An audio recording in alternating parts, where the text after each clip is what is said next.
and 2028 and 2 second-round picks. Wilbon, does this trade do more for the Sixers or the Clippers? Tony, you know what?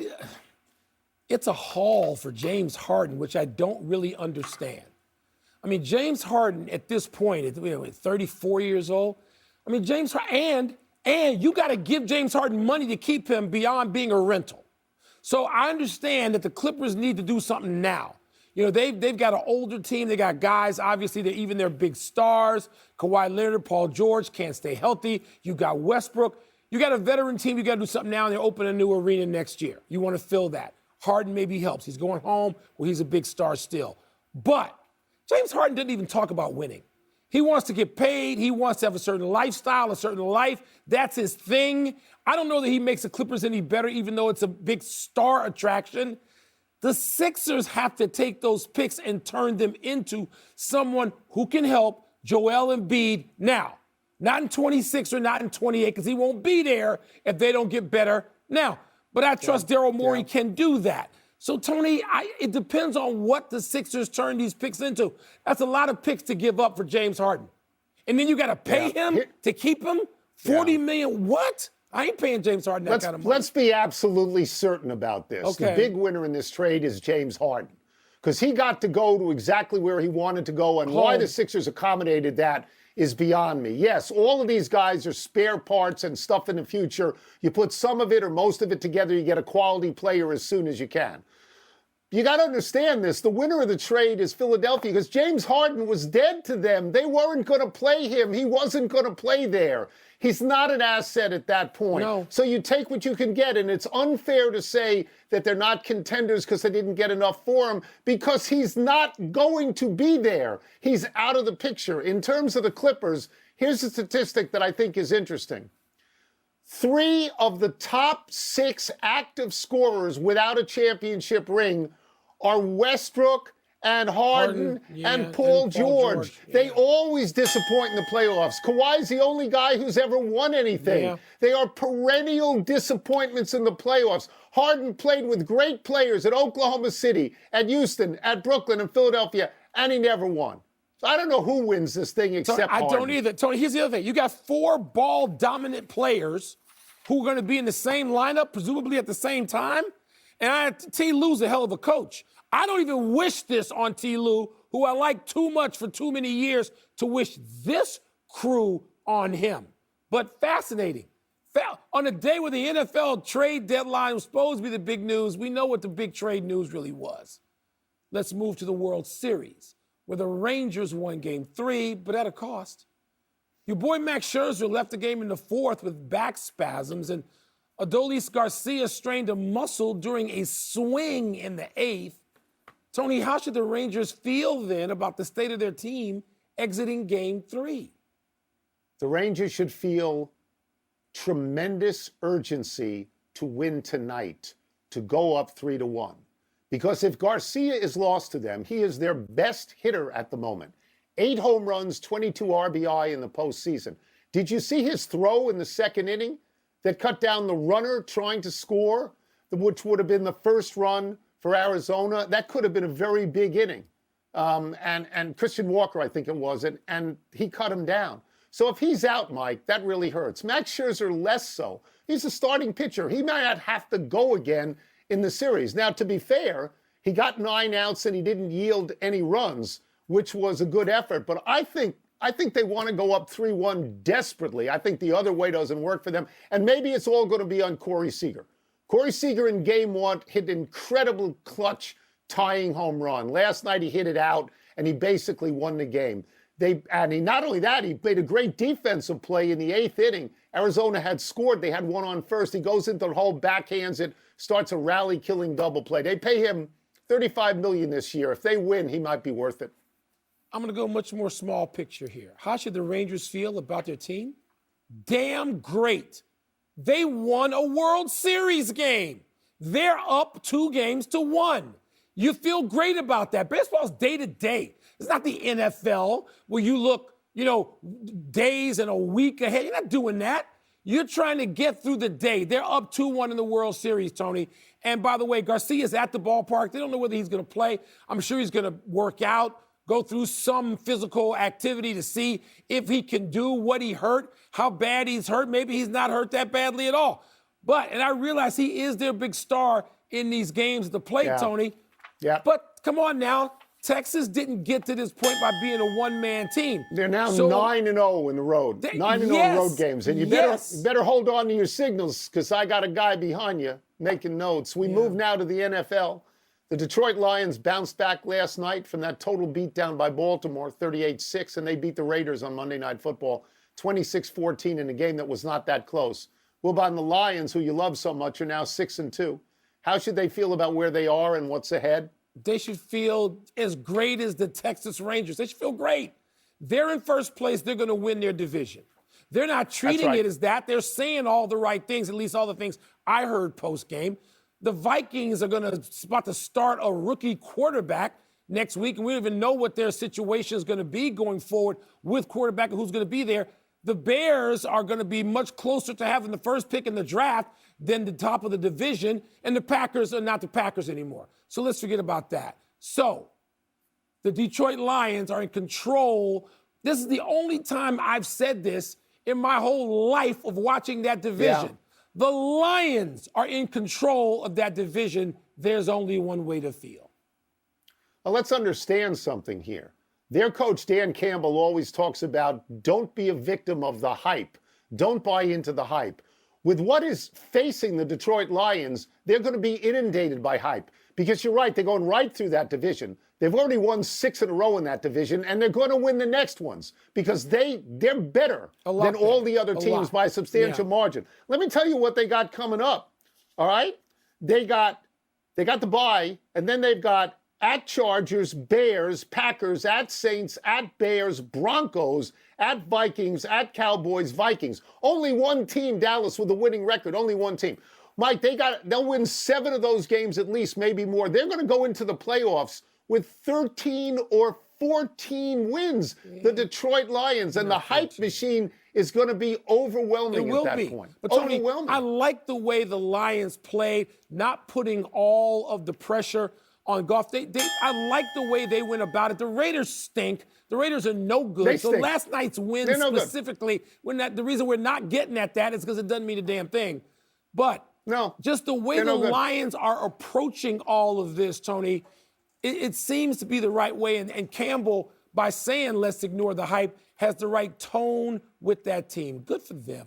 Yeah, no, you're right about the Raiders. I mean, they dumped their quarterback, Derek Carr, okay, but they bring in Jimmy Garoppolo, who leads the league in interceptions with 9, and he's missed 2 games.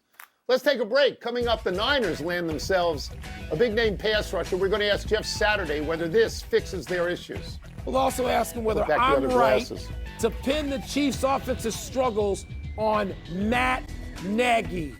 Of course I'm right. If you turn around, you'll see you're being filmed. I'm Coach Prime. I don't need to turn around. I know Coach Prime knows everything going on around him.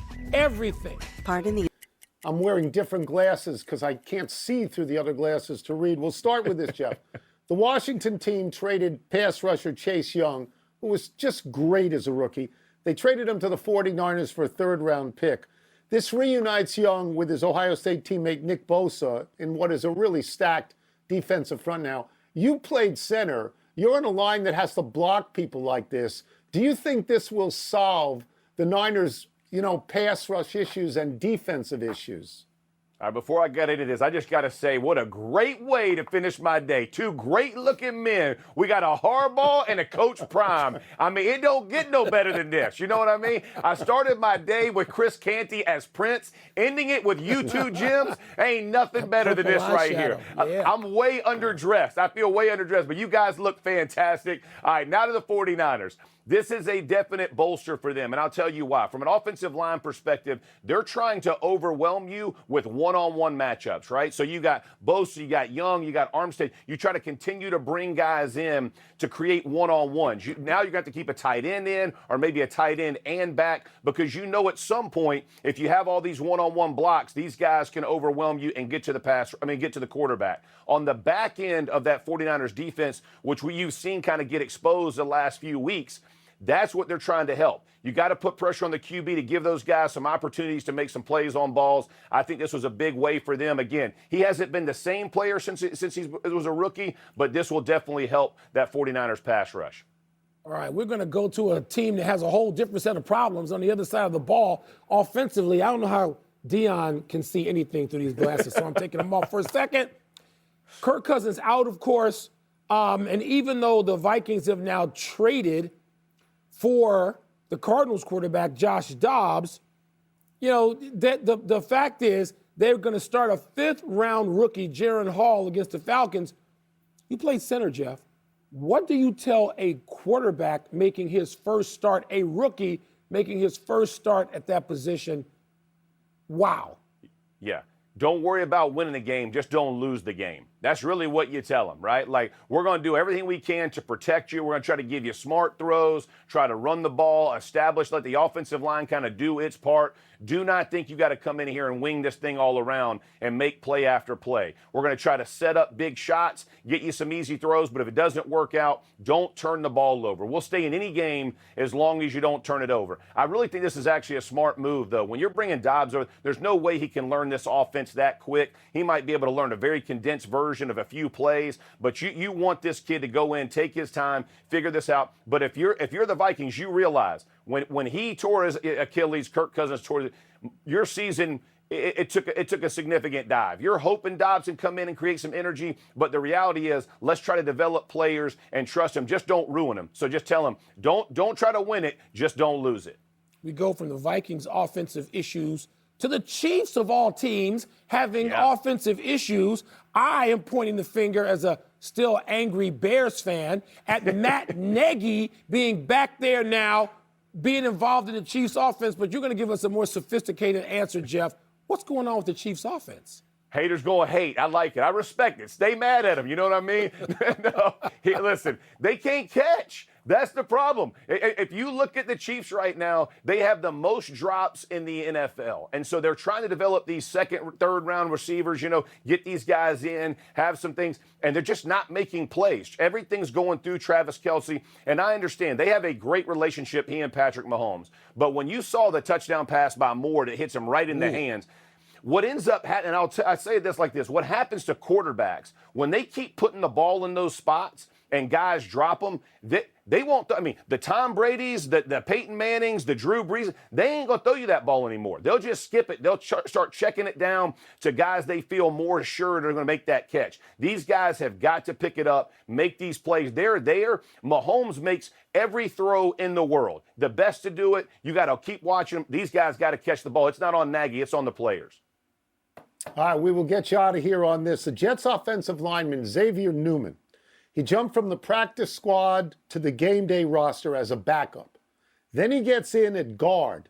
Then he has to take over at center after two centers got hurt. Center is your position. What is the degree of difficulty in what Xavier Newman had to do? It's unreal. Listen, this had to be the story of the weekend. I know the game was a snooze fest. It was about who could punt it better and all that. But at the end of the day, this center puts the ball down and snaps it with 1 second left. He executed the position of center as well as you can do it. He didn't even know the snap count of what it was, what the quick snap was. He's asking as he's running down to Zach Wilson, what is the count? That this guy's ability to play guard and then move to center in this situation with time running out, and he didn't wait for the referee to set it. He put it down where it was supposed to be. He did everything right. Tip of the cap to my man. Listen, I could not be more excited for this kid. Wow. He could not have played better. I don't care. Look, I don't even care if he blocked a soul. What he did to help that team was just unexpected, and I really cherish it. It's a ton of pressure. He stood up to it, man. Congrats to him and to the Jets, obviously, but to him for making that play. Time for a bonus. Thank you so much, something Jeff. Extra in his pay envelope. Thank you. Glad to see you excited. Thank you, Jeff. Love y'all, man. Great costumes, baby. Way to finish the day for me. Thank you. Let's take one last break. Still to come, Dabo Swinney goes off on a radio caller. And will Georgia be number one when the first college football playoff rankings come out later tonight? It is nice to get the perspective of somebody on an offensive line. Yes. Wilbot and I always thought that happy time, people. Happy 60th birthday, Fred McGriff. The Crime Dog was voted into the Hall of Fame this year unanimously by the Contemporary Baseball Era Committee, which is a bunch of baseball guys McGriff's age who think he should be in, even though the baseball writers did not. McGriff played 19 years in the majors, playing first base mostly for Toronto, Atlanta, and Tampa Bay. A career .284 hitter, 493 home runs, 1,550 RBI. McGriff batted .333 in the 1995 postseason, helping Atlanta win the World Series.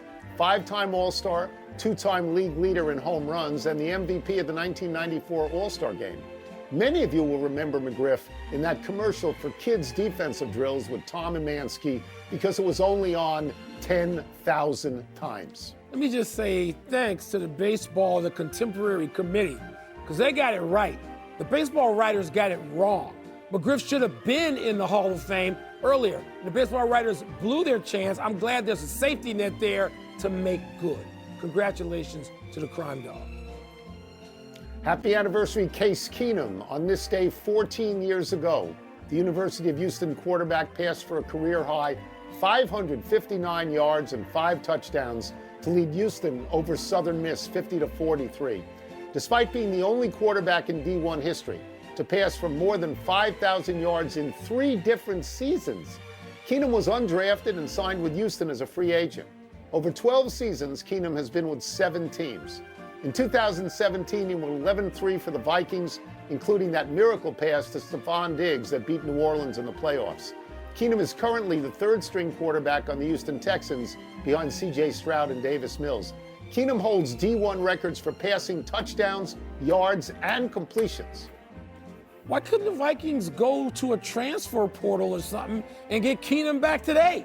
Why are they going to get Joshua Dobbs? Why did they look at Keenum? He gave him all that magic and had that nice season. He's still out there. He's holding a clipboard. Come on now, people make these crazy decisions.